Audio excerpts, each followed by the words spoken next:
Alam mo ba na ang Pilipinas ay binubuo ng 1,107 islands? At sa videong ito, samahan niyo akong lakbayin ang isa sa pinakamagandang island na may magagandang beach at resort kasama na ang Kiwi Beach Resort na matatagpuan sa Santa Fe, Romblon. Hi, it's me, Biyaherang Vlogger, born and raised from the province of Mindanao, municipality of Pantucan, Davao de Oro. Tara, samahan niyo ako sa aking pagbisita dito sa isla ng Romblon.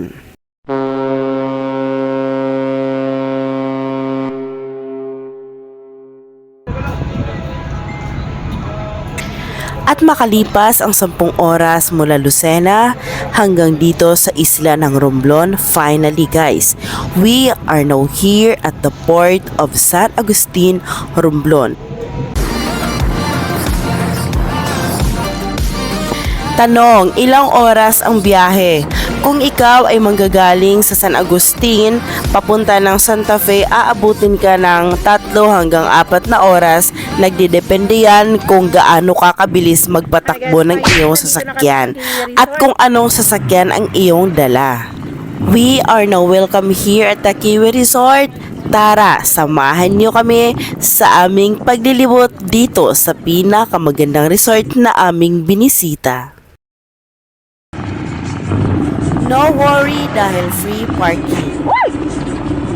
Sakit na.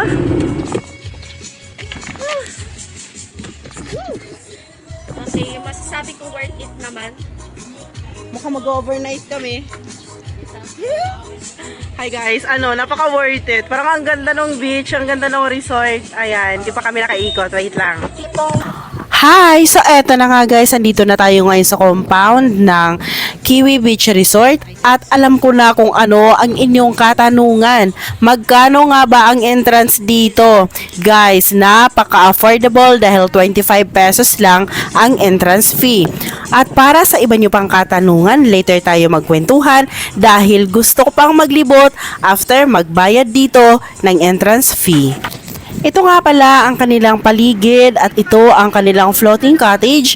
Yun po ay free lang. At ito naman ang napakagandang pakinggan na dagat. Grabe, napakasarap, parang niyayakap ka talaga ng nature. At ito naman ang pinaka-challenging moment namin dahil talaga namang kapag naglalakad ka dyan at malakas yung alon ay para kang lasing. Pero pag nandito ka na, yun, napakasarap na sa pakiramdam. Talagang kung gusto mo lang talaga mag-picture, mag-video, napakaganda dito guys. Katulad ko, hindi ako nakaplan na maligo kasi ayoko nga maligo kasi alam ko naman na malakas. Pero guys, eto, napakasarap sa pakiramdam. Hindi ninyo mararamdaman kung ano ang nararamdaman ko, basta ibang-iba talaga yung nararamdaman ko. Parang, kumbaga, mahal na mahal ko na kaagad ang resort na ito. After nga naming malasing, eto na kami ulit sa counter para umorder ng pagkain. Syempre, nagutom kami. Ilang oras ba naman kami nagbiyahe? Umalis pa kami na walang almusal. Well, hindi nyo naman yun kasalanan dahil kasalanan namin. Char lang. So, dito nga baka iniisip nyo na napaka-pricey talaga ng pagkain dito dahil nga resort? Well, hindi. It's affordable. Inabot nga kami dito ng 3 minutes bago kami nakabili.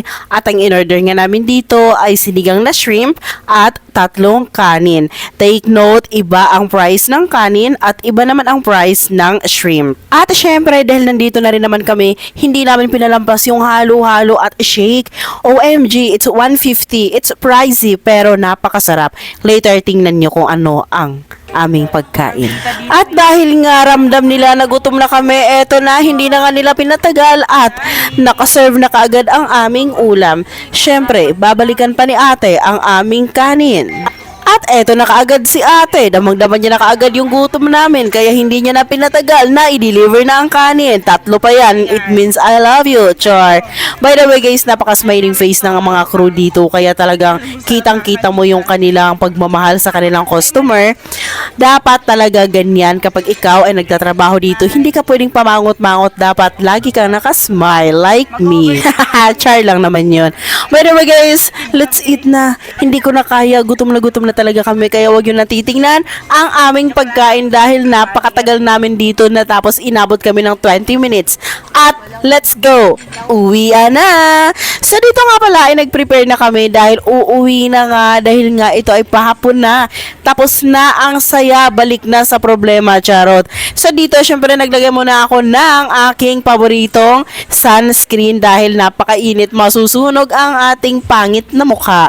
Ayoko naman na panguna nga ako, sunog pa ang mukha ko. Syempre ayaw ko yon. Di bali ng pango basta makinis, char. Sa dito nga makikita natin kung gaano kami nagpiprepare. Napakahirap. Pero eto na, let's go! Guys, maraming salamat sa inyong pagsuporta sa aking video. Bye for now, Kiwi Beach Resort!